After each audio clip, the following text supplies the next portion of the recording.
Salam alaikum la famille, j'espère que vous allez bien, que vous passez une très bonne journée. Donc comme convenu, on va attaquer le dossier sur la NFT et plus particulièrement le projet Honeymoon. Ok? Puisque le projet Honeymoon, ce que vous devez savoir déjà, c'est que moi-même j'ai failli investir dedans. Et je sais pas, peut-être Ma'and Rabbi, au final ça s'est pas fait. Je vous expliquerai au fil de l'histoire, vous me direz, mais en tous les cas, euh, j'ai reçu énormément de messages ces derniers temps, ces derniers mois, par rapport au projet Honeymoon. Beaucoup de personnes qui ont investi, qui ont cru en ce projet, qui au final m'ont écrit en me disant Nabil, je me suis fait avoir, etc. Et c'est vrai que je me suis pas prononcé. Je me suis pas prononcé, ça veut pas dire que j'ai pas fait mes recherches et que j'ai pas fait mon travail. Très rapidement, pour ceux qui savent pas du tout ce que c'est et qui sont pas branchés là-dessus, la NFT, en gros, c'est quoi? C'est des images qui valent une petite fortune et beaucoup de personnes, beaucoup de célébrités investissent dedans. Il y a de grandes fortunes qui sont à l'origine de certains projets NFT, etc. Enfin, beaucoup disent que c'est l'avenir, en gros. Il y a des personnalités, par exemple, comme comment elle s'appelle, Paris Hilton, qui fait une véritable fortune tous les mois aujourd'hui grâce à la NFT. Maintenant, est-ce que ça veut dire que faut investir dans tous les projets NFT, dans tout et n'importe quoi? Certainement pas. Pourquoi? Parce que, comme de partout, bah forcément, c'est un nouveau domaine, il y a beaucoup d'argent à faire dedans, mais il y a aussi énormément d'arnaques.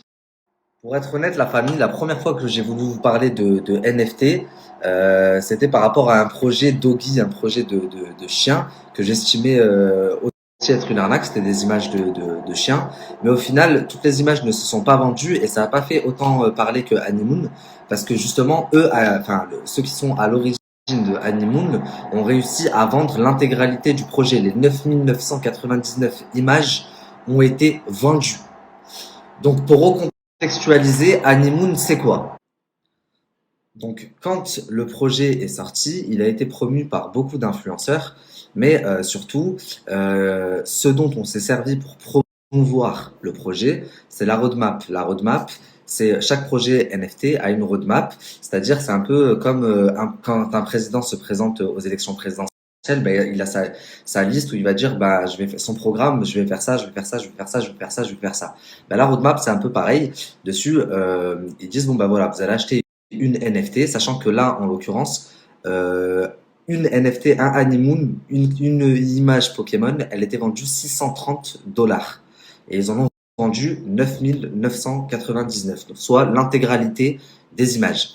Et ben, il y avait un projet derrière qui disait bon bah voilà, vous allez peut-être les payer 630 dollars, mais derrière vous allez récupérer parce que ça va prendre en valeur, c'est un véritable projet. Et dans cette roadmap, donc on retrouvait bah, tout le programme entre guillemets, c'est-à-dire qu'il devait y avoir par exemple. Donc, qu'est-ce qu'on retrouve dans cette roadmap qui est censée inciter les gens à investir et à payer un honeymoon à 630 dollars? On retrouve notamment le fait que sur les 9999 honeymoon, il y en a 15, ce sont des cartes légendaires, ce sont des Pokémon légendaires. Bah, les 15 personnes qui tombent sur ces cartes légendaires, elles recevront 2500 € à vie tous les mois. Donc, tous les mois, 2500 €, 2500 €. Ensuite, qu'est-ce qu'on retrouve? On retrouve notamment une soi-disant collaboration avec une boutique de basket basée à Montreux, en Suisse. Donc, toutes les personnes qui tomberont sur une carte Pokémon avec enfin, un honeymoon avec une paire de Jordan, bah, tous les 2 mois, ils pourront choisir une paire de baskets qui leur seront envoyées à vie. Pareil pour la marque Supreme ou la marque Off-White. Toutes les personnes qui tomberont sur une carte Honeymoon avec un t-shirt Off-White ou Supreme, bah, tous les 2 mois, elles recevront un article de leur choix à vie dans les deux boutiques. Qu'est-ce qu'il y a encore? Il y avait la sortie d'un jeu. Il devait avoir un jeu avec application qui devait sortir. Honeymoon, c'était un jeu de combat, il me semble, pareil qui n'est jamais sorti. Et tout ça, c'était sur leur site internet. Donc, pour inciter les gens à acheter, ils se sont servi de ça, de ces arguments-là. Je vais vous les poster parce que même si aujourd'hui ils n'apparaissent plus sur le site internet, je les ai.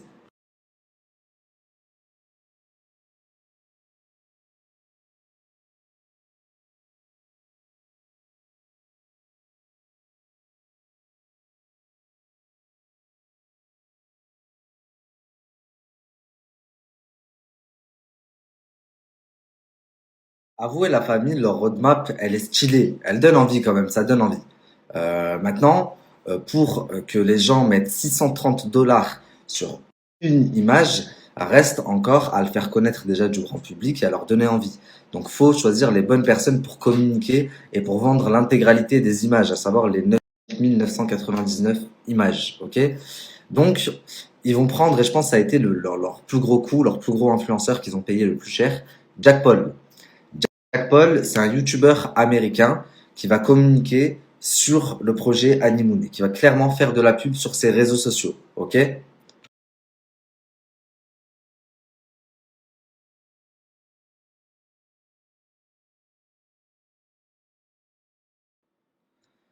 Donc Jack Paul, il communique, je pense, sur le marché américain. Du coup, il rapporte du monde des Américains qui vont acheter la NFT. Ensuite, par rapport au marché français, il se rapproche de Marc Blatta et Dylan. Donc Ilan, au début, je comprenais pas pourquoi, mais j'ai compris par la suite. Vous allez comprendre aussi. Je pense ils l'ont même pas payé. Ilan, il a dû faire ça comme ça. Mais il se rapproche de Marc Blatta. Marc Blatta, pourquoi? Parce que son lifestyle, il a changé très rapidement. Il a fait un bon coup en investissant sur la crypto, le Solana, il y a 1 an et demi, 2 ans. Par derrière, avec le trading, l'affiliation, ce que je vous avais expliqué, il a pas mal ramassé. Donc son lifestyle, il change très rapidement. Et du coup, c'est une bonne. Et il s'intéresse aussi à la NFT, donc c'est une bonne cible pour toutes les personnes qui souhaitent promouvoir ça sur le marché français. Ok? Et moi, c'est comme ça que j'ai entendu parler de Honeymoon pour la première fois. C'est même pas dans la story de Marc. Je vais vous raconter mot pour mot ce qui s'est passé. C'était il y a plusieurs mois de ça maintenant. Donc moi, je suis à Dubaï, je dors, je vous raconte vraiment mot pour mot ce qui s'est, enfin, étape par étape ce qui s'est passé. Je dors et mon téléphone, il fait que sonner. On marcelle. Et qui c'est qui Marcel? C'est un ami à moi que j'ai connu bien avant les réseaux sociaux de Lyon et qui vit aujourd'hui à Dubaï. Il est dans l'immobilier, etc. Et il a des bureaux là-bas. Et il m'appelle, il me dit, oh, t'as vu la story de Marc Blatta? Et moi, je lui dis, non, non, j'ai pas vu, pourquoi? Et il me dit, dinguerie et tout, il y a un nouveau truc, le honeymoon, je sais pas quoi, je sais pas quoi. Et moi, je lui dis, eh, vas-y, je suis pas trop dans ces délires, moi, NFT et tout, vas-y, ça me dit rien. Et il me dit, mais t'es fou ou quoi? T'as pas vu? Regarde l'argent qu'il a fait. En pas longtemps, si, ça et tout. Il a dit que c'était un délire. Lui, il a posé tant. Enfin bref. Et moi, je lui dis quoi? Je lui dis, ouais, et pourquoi tu me dis ça? Je lui dis, tu me réveilles là de bon matin. Il me dit, s'il te plaît, appelle Marc Blatta et dis-lui que je veux lui parler. Dis-lui de venir à mes bureaux. Ok? Donc, chose que je fais. J'appelle Marc et je lui explique. Je lui dis, voilà, mon collègue, il a vu un truc dans ta story. Honeymoon, je sais pas quoi. Apparemment, c'est le coup du siècle, le truc où faut investir, comme le Solana. C'est vrai cette histoire? Il me dit ouais, ouais, c'est un vrai bail, vraiment, c'est un vrai délire. Je lui dis bah mon collègue, il est grave intéressé et tout. Passe à ses bureaux. Il me dit c'est bon, vas-y, je passe dans l'après-midi. Donc il passe au bureau. J'y étais également. Et mon collègue il lui dit bah vas-y, tu sais, il nous explique un petit peu le projet. Mon collègue il lui dit bah vas-y, je vais investir. Je sais plus, il dit je veux mettre 5 000 ou 10 000. Et moi, je dis, bah, si vraiment ça rapporte, moi aussi, je mets 5 000 ou 10 000. Et là, Marc, il nous dit, non, 5 000, 10 000, c'est trop. Commencez doucement, mettez 2 000, 3 000 chacun. Et on lui dit, ok, bah, vas-y, viens, on va retirer et tout, je te les passe, fais-le nous, prends-les nous, parce qu'en fait, ça s'achète pas avec des vrais sous. Faut acheter de la crypto, et avec la crypto, vous achetez la NFT. Et il nous dit c'est bon. Et au final, on se retrouve devant chez lui, on n'est pas allé retirer. Je lui dis attends, on n'est pas parti. Je lui dis mais attends, on n'est pas parti retirer. Il me dit c'est bon, vas-y, tranquille, je les prends avec mes sous et demain je passerai au bureau ou dans la semaine je passe au bureau, vous me les passez. Je lui dis ok, vas-y, c'est bon. Et du coup, ce qui se passe, c'est que le soir, je rentre et je rigole parce que de base j'avais la haine, mais au final, je me dis alhamdoulilah. Je rentre le soir et je me sépare de mon collègue et mon collègue il m'appelle quelques heures après. Il me dit ouais putain de merde, t'as vu la story à Marc et tout. Je lui dis non. Il me dit va voir la story de Marc. Et moi je vais voir la story de Marc et je vois que Marc il se met devant son ordinateur, il filme l'ordinateur et il va pour genre acheter des honeymoon ou un truc comme ça ou je sais plus ou de la crypto et le site internet il plante. Genre, il dit, ouais, je sais pas, il y a trop de monde dessus, le site il a planté et tout. Et du coup, il nous envoie un message en nous disant, ouais, je suis désolé, le site il a planté, j'arrive pas à vous les prendre. Et moi, carrément, je me rappelle, je me sentais roulé, je me disais, putain. Et mon collègue, il me dit quoi? Il me dit, eh, vas-y, il est bizarre, en fait, tu peux pas faire croquer. Je lui dis, mais du coup, c'est mort. Il me dit, non, c'est pas mort. Après, quelques jours après, il me dit, ouais, si, en fait, les marchés, ils sont fermés, c'est parti trop vite, laisse tomber. Même pour le frère de Nadé, j'ai pas pu en avoir et tout. Bon, il me dit, je vais essayer de t'en avoir par des gens qui s'en revendent et tout. Moi, je me dis, bon, en vrai, ma'alish, et j'ai plaqué l'affaire. Mais au final, alhamdoulilah, j'ai plaqué l'affaire. Pourquoi? Parce qu'aujourd'hui, le honeymoon que les gens ont acheté à 630 dollars, ben, il vaut 10 dollars aujourd'hui. Donc c'est comme ça que moi j'ai entendu parler la première fois de honeymoon par un ami qui s'appelle Adel. D'ailleurs, tu vas passer par là, salam à toi. Et donc ils se servent de Blata sur le territoire français. De Ilan, pourquoi? Parce que Ilan, il est très proche de Agda, parce qu'ils ont fait leur première télé ensemble avec Tom, qui est décédé, l'ancien petit copain de Agda. Tom, qui était très proche de Ilan. Donc, Ilan est très proche de Agda. Et Agda, c'est la petite amie de la personne qui est à l'origine de ce projet. Ok? Et c'est pour ça qu'il y a aussi pas mal d'influenceuses brésiliennes qui ont fait la promotion de Honeymoon. C'est des connaissances ou des copines de Agda qui est également brésilienne. 19 cartes NFT à 630 dollars la carte. Mais elle est où l'arnaque? En quoi c'est l'arnaque? Ils ont forcé personne à acheter. Oui, c'est vrai, j'y viens. Mais juste avant d'y venir, juste pour que vous constatiez, 9999, donc 9999 fois 630, ça fait 6 300 000 à peu près. Donc, juste avec le honeymoon, ils ont généré 6 300 000. Donc même s'ils ont payé par exemple un jackpot à 400 000 dollars, c'est quoi à côté des 6 300 000 qu'ils ont générés? Maintenant, ces 6 300 000 dollars, ils sont censés rester dans la blockchain, dans la wallet du projet Honeymoon, ok? Étant donné que c'est en gros la trésorerie du projet, ok? Le problème étant que, et c'est là où est l'arnaque, où est l'escroquerie, à la seconde près où les 9999 cartes ont été vendues, l'intégralité de l'argent a été liquidée. Tout l'argent a été retiré de la blockchain jusqu'au moindre centime. Ok? Alors je veux bien qu'il y ait de l'argent qui parte parce que forcément, ben, l'informaticien par exemple qui a travaillé, qui a fait le site, etc., bah, faut le payer. Les influenceurs qui ont fait la publicité, etc., bah, faut peut-être les payer, etc. Enfin, le jeu par exemple qu'il faut sortir l'application, bah, ça se paye, ça coûte cher. Mais de là à retirer à seconde près les 6 300 000 euros, là déjà il y a un problème. Et je pense que c'est là que les gens ont commencé à avoir de grosses soupçons. Ensuite, à la seconde près où tout a été vendu, la roadmap que je vous ai montré tout à l'heure, tout ce qu'ils avaient promis, c'est-à-dire les 2 500 € par mois, le voyage au Japon, les Jordan, les vêtements, etc. à vie, tout ça, ça a été retiré du site internet. Ils l'ont enlevé. Là, maintenant, si vous allez sur le site internet, il n'y a plus de roadmap. Il n'y a plus la roadmap que je vous ai mis. Il n'y a plus tout ce qu'ils avaient promis. Tout ça, ça a été enlevé.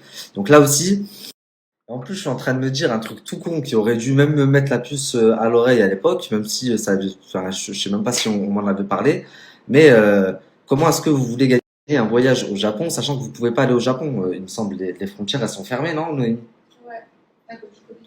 Donc déjà là, ça aurait dû mettre ouais, ça aurait dû mettre juste en lisant la roadmap, ça aurait dû mettre la puce à l'oreille. Et ensuite, Pompon sur la Garonne, la boutique qui a été citée à Montreux en Suisse a été contactée. Je l'ai contactée également pour savoir si en effet elle était partenaire du projet Honeymoon et elle m'a expliqué qu'elle avait déjà été contactée auparavant et que comme elle avait répondu auparavant, non, elle ne savait pas ce que c'était et elles n'ont jamais été partenaires de quoi que ce soit. Donc, en effet, avec tous ces éléments que je viens de vous citer, c'est vrai que ça commence à faire bizarre et que je comprends les gens qui disent c'est de l'arnaque.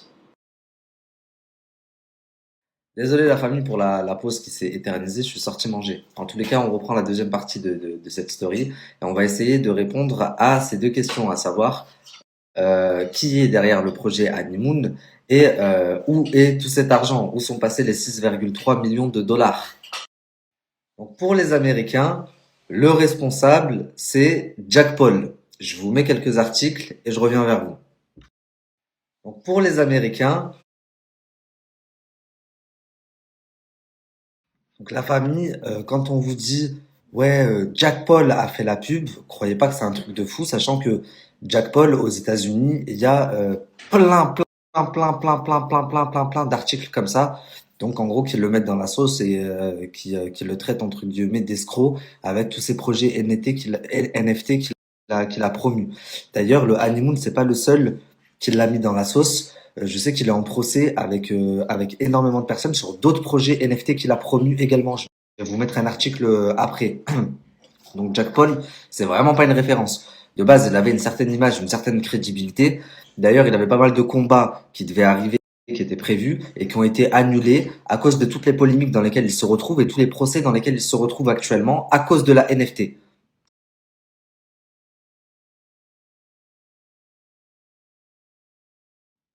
Donc là, comme je viens de vous le mettre, vous voyez dans cet article, c'est une autre arnaque, c'est pas Honeymoon, c'est une autre NFT.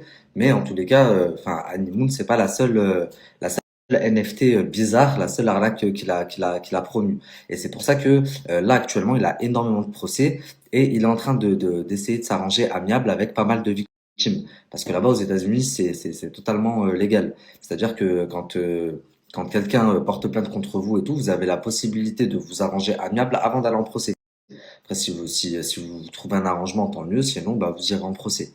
Donc c'est ce qu'il est en train de faire actuellement. Mais c'est pas lui qui est derrière le projet Honeymoon. Il en a fait la pub. Donc pour les Américains, c'est Jack Paul. Pour les Français, c'est Marc Blatta. Je vais vous mettre des articles et je reviens vers vous.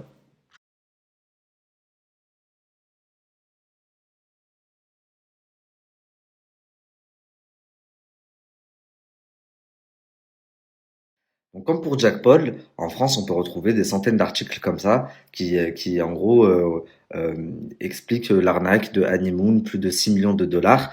Et qui rattache ça à Marc Blatta. Comme aux États-Unis, ils rattachent ça à Jack Paul. Ok? Jusque-là, vous me suivez. Pourtant, en France, il y a d'autres personnes qui en ont fait la pub. Hein. Ilan, Mila Jasmine en ont fait la pub aussi. Mila Jasmine, pourquoi? C'est tout simple, parce que son mari Lorenzo a investi des milliers d'euros dans Honeymoon. Et donc, je pense qu'il a dû il a dû se rendre compte au bout d'un moment d'ailleurs qu'il s'était fait couiller, sachant que Mila en a fait la pub en plus. Et Ilan, comme je vous l'ai dit, si il en a fait la pub, c'est juste parce que Agda, son ami, a dû lui demander de le faire, puisque c'est elle et son petit copain qui sont à l'origine qui seraient à l'origine, on va employer le conditionnel, de ce projet.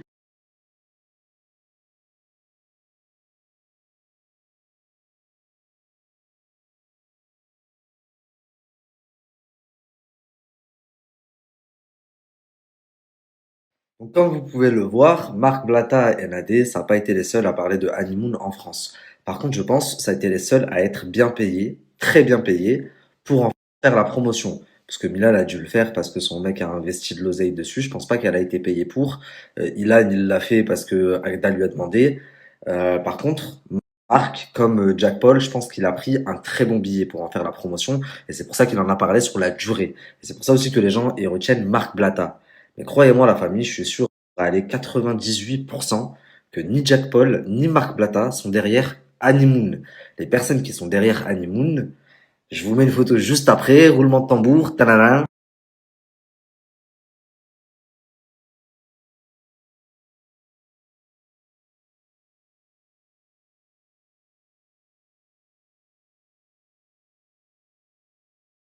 Ma story commence à être un peu longue, donc on va continuer ensemble demain. Demain, je vous expliquerai qui est Mounir Mokadem. Donc Mounir Mokadem alias Maxime Adam. Il faut savoir que ça serait pas sa première arnaque. Pardon, j'ai reçu énormément de choses le concernant et qui remonte à il y a des années.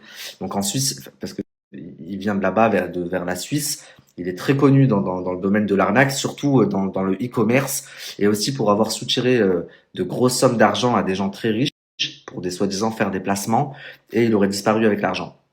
Donc voilà, je vous en parlerai demain bien en détail. À savoir aussi il est passé de Mounir Mokadem, donc son vrai nom, à Maxime Mokadem, à Maxime Adam. Genre à Dubaï, personne ne le connaît sous le nom de Mounir Mokadem.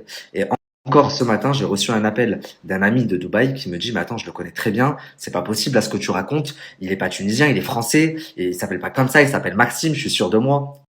Donc croyez-moi, je suis sûr de ce que je vous dis, sinon je ne m'avancerai pas.